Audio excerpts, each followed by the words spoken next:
Adrian, Mark Angelo, Meryl, Arabel, Tanya, Isa, Sunshine. Ang leader ngayong araw ay si... Alam, wait na ako. Oh, Angelo, wait ka na naman. Okay ka na. Ngayong umaga, meron tayo bagong natin. Meron akong isang kwento na inihanda sa inyo. Sino gusto magbasa? Angelo? Angelo! Kain ako. Ano ba yan? Kung hindi ka tulog, late ka sa ating klase. Ano bang problema mo? Bakit lagi kang tulog at late sa ating klase? Nanatiling nakayuko lamang si Angelo at tanging pasensya na po ma'am ang lumalabas sa kanyang bibig. Dahil laging late at tulog si Angelo, napagpasyahan ng kanyang guro na imbestigahan at alamin kung ano ang rason kung bakit ito laging puyat at wala sa oras kung dumating sa klase. Kaya naisipan niyang sundan ito. Nagtaka ang kanyang guro dahil imbes na dumiretso ito sa kanilang tahanan, dumiretso ito sa isang kainan.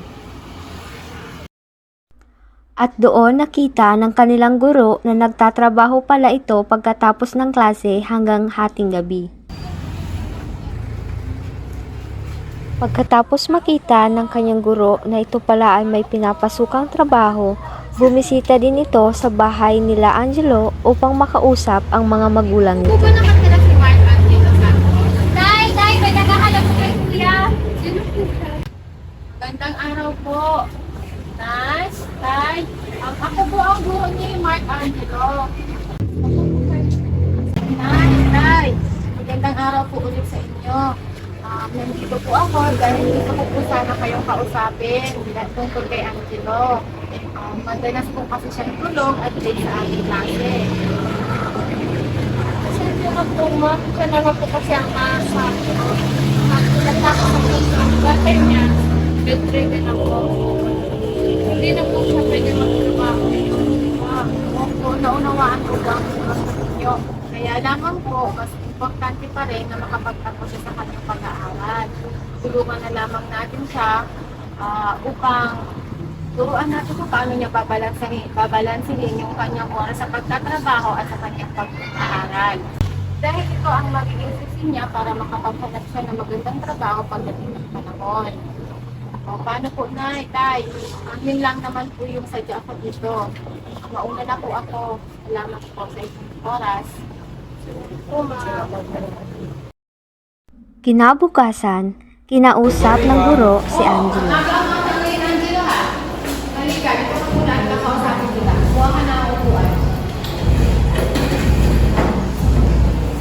Kahapon, sinundan kita at nalaman ko na nagtatrabaho ka na, kaya ka laging late.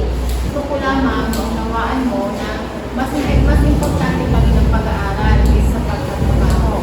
Kasi ang pag-aaral ay ang magiging susi mo upang magkaroon ka ng magandang kinabukasan sa hinaharap. Ang gagawin mo na lang is balansin mo ang iyong